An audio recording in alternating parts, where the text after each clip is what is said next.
Vamos então com o nosso entrevistado. Isso, nós vamos falar com o Dr. Edson Pinto, ele é presidente do Sindicato Empresarial de Hotéis, Restaurantes, Bares e Similares, que abrange a região de Barueri, Osasco e região, e também Dr. Edson é diretor da Associação Brasileira de Gastronomia, Hospedagem e Turismo, vice-presidente de Relações Institucionais e Governamentais da Federação de Hotéis, Restaurantes, Bares e Similares do Estado de São Paulo e de diversos outros órgãos de representação da gastronomia e turismo no país. Rapaz. Boa noite, Dr. Edson. Seja bem-vindo ao Giroplay da noite.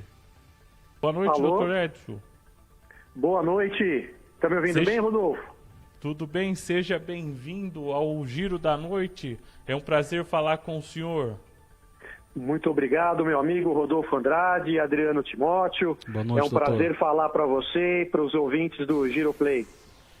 Doutor, infelizmente o setor do qual o senhor representa é um dos que mais foi afetado com a pandemia. Como estão os representados do senhor?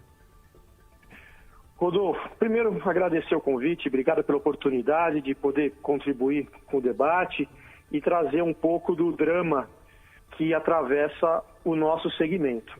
E nós estamos passando realmente um momento de colapso total com esse lockdown, que muita gente fala que não é lockdown, mas para o nosso segmento, que estamos de portas fechadas, é sim um lockdown.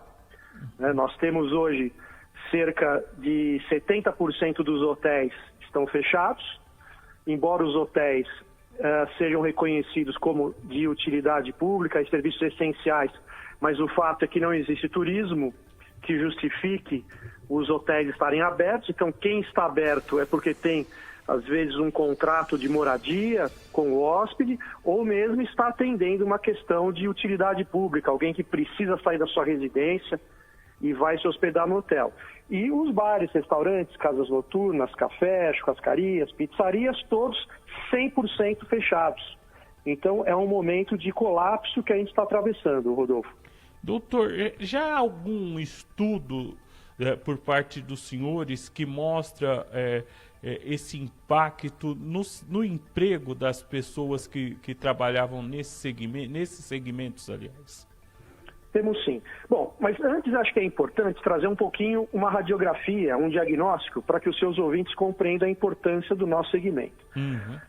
Nós somos, no país, hoje, cerca de 1 milhão de estabelecimentos que empregam uma força de trabalho de 6 milhões de trabalhadores com carteira assinada. Então, são empregos diretos que nós fornecemos. Na região oeste, dentro dos 8 municípios que são atendidos pelos senhores Osasco, Alphaville e região, os senhores que é o sindicato patronal da categoria, nós somos 20 mil empresas que geram aproximadamente 50 mil empregos diretos. Hoje, nós já temos dados no país de cerca de 300 mil demitidos, infelizmente, e 100 mil empresas fechadas até o momento. E isso, não obstante, Rodolfo, nós tenhamos feito uma série de ações desde o início dessa pandemia, com orientações aos estabelecimentos, com ofício aos prefeitos, ofício ao governador, né, porque nós compreendemos que nesse primeiro momento a necessidade do fechamento, porque não existe uma forma de achatar a curva de contaminados, mas nós entendemos que é preciso, de maneira urgente, que o governo do estado e as prefeituras nos deem uma forma de como sair dessa crise. Então nós vamos ficar mais uma semana fechados, mais 10 dias. Como você sabe, o empresário trabalha com planejamento. E o pior cenário para o empresário é não ter uma visão de onde é que está o final do túnel e como nós vamos fazer para chegar lá. Porque se a gente rapidamente não encontrar uma equação, infelizmente, muitas empresas ainda vão fechar e mais demissões estão a caminho. Doutor, o senhor que tem bastante atuação, principalmente no estado de São Paulo, enfim, já resumi só um pouco, uma pequena biografia do senhor, No estado de São Paulo, o senhor teve com o secretário de Turismo. Ele deu alguma esperança ao setor? Nós estamos em contato direto com a Secretaria de Turismo do Estado de São Paulo, na pessoa do secretário Vinícius Lumertz, uma vez que nós temos, os senhores têm assento permanente no CONTURESP, que é o Conselho Estadual de Turismo do Estado de São Paulo, e o secretário realmente está muito preocupado e nós temos assim portas abertas com ele, tem dado toda a atenção para o setor. O secretário Vinícius faz parte do Conselho Econômico do secretário Dória e nós temos informado constantemente o secretário da situação do setor, ele tem pleno conhecimento e o governador está também bastante informado em relação a isso. E, inclusive, nós fizemos chegar às mãos do governador um nosso ofício, porque eu também, como presidente do sindicato da região, eu sou vice-presidente de Relações Governamentais da Foresp. A Foresp é a Federação de Hotéis, Restaurantes, Bares e Similares do Estado de São Paulo, onde nós temos lá outros 25 senhores que têm assento na federação, e nós discutimos ali, nesse fórum, todos os problemas no Estado de São Paulo. Então, tanto o secretário Vinícius como o governador têm consciência do problema que nós estamos atravessando e, inclusive, nós validamos aqui no Brasil um estudo do Instituto JP Morgan que mostrou que dentre os 12 setores que eles investigaram, o setor de bar e restaurante é o mais sensível, é o mais delicado. Nós não aguentamos, Rodolfo, mais do que 16 dias sem faturamento. Meu Deus. Mais de 16 dias sem liquidez, as empresas vão fechar as portas. Isso porque, desses 1 milhão de estabelecimentos que eu falei, 96% são micro e pequenos empresários. E atrás desses CNPJs, muita gente esquece, tem CPFs atrás dele, tem pessoas, são empresários que também precisam colocar comida na mesa dos seus filhos, comida na família, tem contas para pagar, tem água, tem luz, não só as contas da empresa, mas as contas pessoais. Então, como ele não tem faturamento, ele quebra primeiro a empresa e para tentar se manter um pouquinho dentro de casa.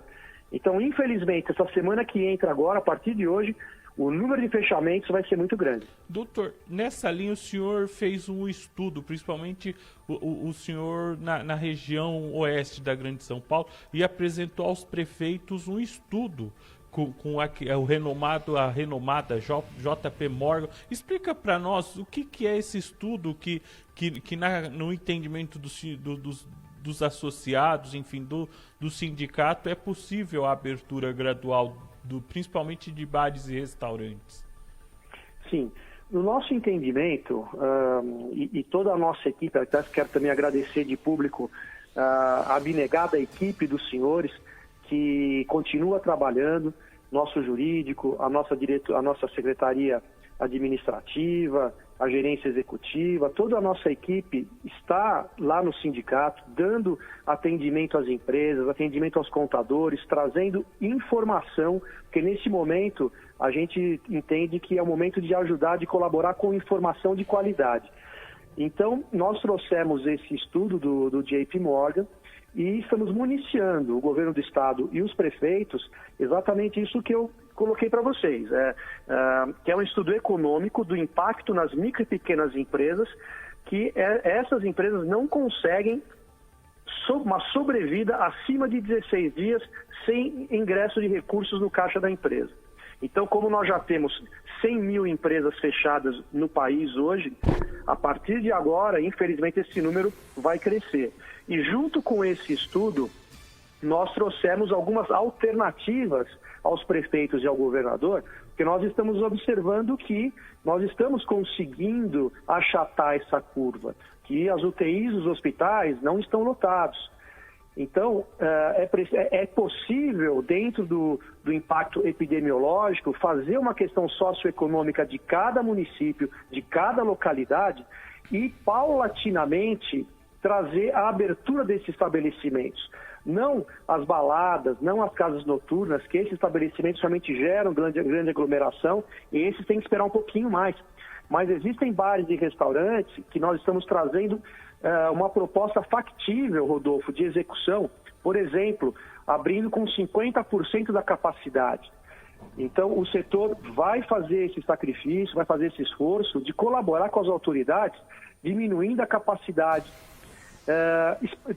separando as mesas para 2, 3 metros de distância entre uma e outra, evitando que clientes estejam próximos a mais de 1 metro uns dos outros, fornecendo EPIs aos nossos trabalhadores, máscaras, luvas, para evitar o contato com os clientes, os ambientes bem ventilados, a desinfecção constante de maçanetas, mesas, utensílios, cardápios, etc. Mesmo o nosso serviço, o takeaway, o delivery de takeaway ou take-out, que é aquele que o cliente vai retirar no estabelecimento o alimento, também manter uma fila de 1 metro de distância no balcão. Enfim, existem alternativas. E veja, Rodolfo, lidar com bactéria é o que a gente faz de melhor. Nós somos especialistas em lidar com contaminantes, lidar com limpeza, com higiene. O nosso dia a dia é esse, né? Então, não é difícil para nós simplesmente agora acrescentar o cuidado com o cliente, dando para ele, disponibilizando dentro dos nossos sanitários o álcool gel, ou mesmo o sabão, a água potável para fazer a higienização correta das mãos. Então é importante que não confunda a alimentação feita dentro de um restaurante com a alimentação na rua, onde essa sim é muito perigosa, porque não há como fazer uma desinfecção correta das mãos, nem de quem está manipulando o alimento e nem do consumidor. Doutor, o meu grande amigo aqui, Adriano, vai fazer uma pergunta ao senhor. Doutor Edson, boa noite. A minha pergunta é a seguinte: nós tivemos a participação de um outro convidado no nosso programa semana passada, não me recordo o nome dele, tentei procurar aqui, mas também não encontrei, mas enfim. Nós falamos exatamente sobre essas questões que o senhor está pontuando agora. E uma das minhas perguntas para ele foi se nós já tínhamos um número de empresas, né, de médio e pequeno empreendedor que já estavam abrindo falência. Naquele momento parece que não tinha, e agora o senhor já disse que são 100 mil, é isso? Correto. Ok. Ele também falou para a gente que na questão da economia que existem 3 modelos, vamos dizer assim, né, em V, em U e em L, que ele acreditava que a gente tivesse aí essa curva, né, e que possivelmente seria um U. Agora, nessa questão, já tem esses números de 100 mil, vamos dizer, microempreendedor ou empreendedor individual, que já abriram falência. A minha pergunta é a seguinte: nesse ponto, nessa questão agora de crescimento, de voltar a crescer a economia, como que essas pessoas, qual o tempo que essas pessoas vão levar para voltar ao mercado, para voltar a se reorganizar, voltar a faturar com as suas micros e pequenas empresas, ou essas pessoas vão ter muita dificuldade para voltar no cenário brasileiro no que diz respeito à economia? Obrigado pela pergunta, Adriano. Veja, o turismo é um setor diferenciado. O nosso setor é de serviços, né? E nós não vendemos um produto específico. Então, todo o comércio em geral, aquela geladeira, aquele fogão, aquele vestuário que não foi vendido nesse período, ele está no estoque e vai ser vendido a hora que a crise passar. No setor de turismo, não. Nós temos o produto mais perecível do mundo, que é o alimento, que se ele não for preparado e comercializado imediatamente, ele se perde. Você não tem como congelar esse item para vender depois. Ele tem que ser vendido fresco. A habitação do hotel, que não é vendida no dia, ela se perde. Então, desde esse ponto de vista, por isso que o problema da crise no setor de turismo é muito mais grave, e ainda mais levando em conta que nós estamos inseridos dentro de uma cadeia produtiva, tanto do agronegócio, que é o alimento do campo que se perde, que não é vendido aqui na cidade. Nós somos os maiores consumidores dos alimentos no campo, o alimento in natura. Então, esse alimento se perde. E o turista que cancela as viagens de negócio, as viagens de lazer. Então, o transporte aéreo, os hotéis, os parques, toda a parte cultural, tudo isso trava porque o turismo não movimenta toda essa cadeia produtiva. Porque o turismo, ele é compreendido, são 52 segmentos da economia que estão inseridos dentro do turismo, sendo a gastronomia e a hospitalidade os mais importantes. Então, trazendo um outro dado relevante, até agora, só no mês de março, o setor de turismo perdeu cerca de 14 bilhões de reais, Adriano. Isso é muita coisa. E esse crescimento, essa retomada que você pontuou, infelizmente, no nosso setor, ela vai demorar. E é por isso que a gente pede para os nossos governantes que nós precisamos retornar, ainda que com 50% da capacidade, a gente precisa retornar gradualmente, mais rapidamente, porque a gente lida com confiança do consumidor, da confiança de que aquele alimento que ele vai consumir no bar, ele foi preparado de uma forma correta, que ele não vai ser contaminado dentro do restaurante, que ele pode fazer uma viagem de turismo que não vai ser contaminado no avião nem no hotel. E essa confiança, essa tranquilidade vai ser retomada aos poucos pelo turista.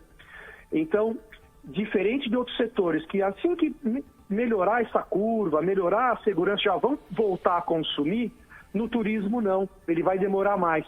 Então, por isso que é importante que a gente retome antes. Tá certo. Doutor, Obrigado, doutor. é só para fazer duas últimas perguntas, eu prometo ser rápido.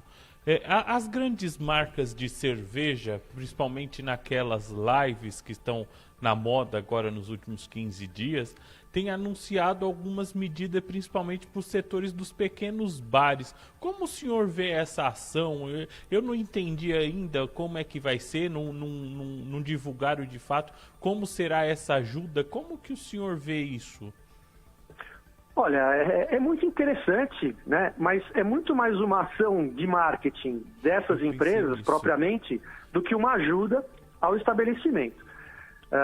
Então, esclarecendo, como é que funciona isso? Né? Então, algumas empresas, eu não vou citar o nome aqui, elas pegam alguns clientes deles que fizeram adesão ou que eles têm uma relação comercial melhor, e oferecem para os clientes consumidores um voucher, onde, por exemplo, ele compra um voucher de R$50, ele paga R$50, essa empresa complementa com mais R$50 agora, e esse bar recebe R$100 agora, e quando melhorar, quando nós superarmos a crise, espero que seja o mais rápido possível, ele vai, o cliente, ao invés de consumir 50, que é o que ele gastou, ele consome 100 naquele bar predileto dele. Mas se a gente for verificar, essa lista é minúscula. Como eu falei aqui, nós somos 1 milhão de estabelecimentos. E essas empresas têm lá 30, 40, 50 bares, né, nessa lista. Então, é absolutamente insignificante. Então, é uma ação assim, relevante para mostrar para o consumidor que como nós estamos numa crise, mas do ponto de vista prático, efetivo, é muito pouco.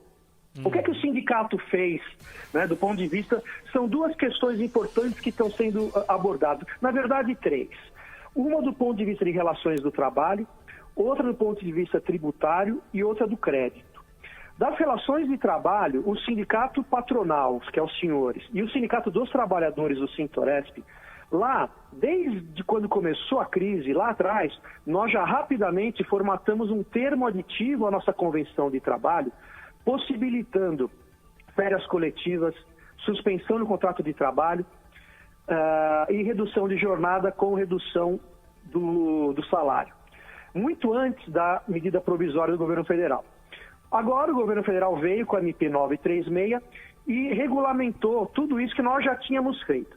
Então nós viemos agora, hoje inclusive, estou falando com você aqui agora, Rodolfo e Adriano, e eu estou nesse momento assinando o segundo termo aditivo com os trabalhadores, adequando a nossa Convenção Coletiva de Trabalho à MP 936, onde o trabalhador vai receber uma parte do seguro-desemprego, mais uma série de benefícios. Então, nós, dos sindicatos, aqui na nossa base, estamos muito atentos e atuantes, e os trabalhadores, realmente, quero agradecer aqui a representação laboral na pessoa do presidente Francisco Calazans Lacerda e do diretor executivo Rubens Fernandes, que realmente fizeram um trabalho célere aqui para que a gente possa, ao máximo, preservar os empregos. Do ponto de vista tributário, o governo do Estado e o governo federal lançaram algumas medidas, por exemplo, diferindo o pagamento de quem está no Simples, diferindo o pagamento do fundo de garantia, o pagamento da contribuição do Sistema S. Então, tem algumas questões aí. Do ponto de vista de crédito, e aí é que está o problema, o governo federal fez um esforço e tem algumas linhas de crédito do FAT, que é o Fundo de Amparo ao Trabalhador, do BNDES, do próprio Banco Central, para disponibilizar crédito para essas empresas, porque para pagar a folha de trabalho está vindo um recurso do FAT, mas e para a empresa pagar aluguel, para a empresa pagar água, luz, para a empresa pagar os fornecedores, para esse empresário que é dono e continuar a ter alguma retirada de prolabore para ele colocar comida na mesa da sua família. Então, teve algumas medidas, mas esse dinheiro não está chegando na ponta. O que está acontecendo? Quando esse pequeno empresário está indo lá na agência pedir esse crédito emergencial, os bancos estão vindo com juros altos. Quem tem algum problema de crédito, alguma questão de inadimplência, não está conseguindo levantar esse dinheiro. Então, por isso é que essas pequenas empresas, infelizmente, estão fechando, Rodolfo e Adriano.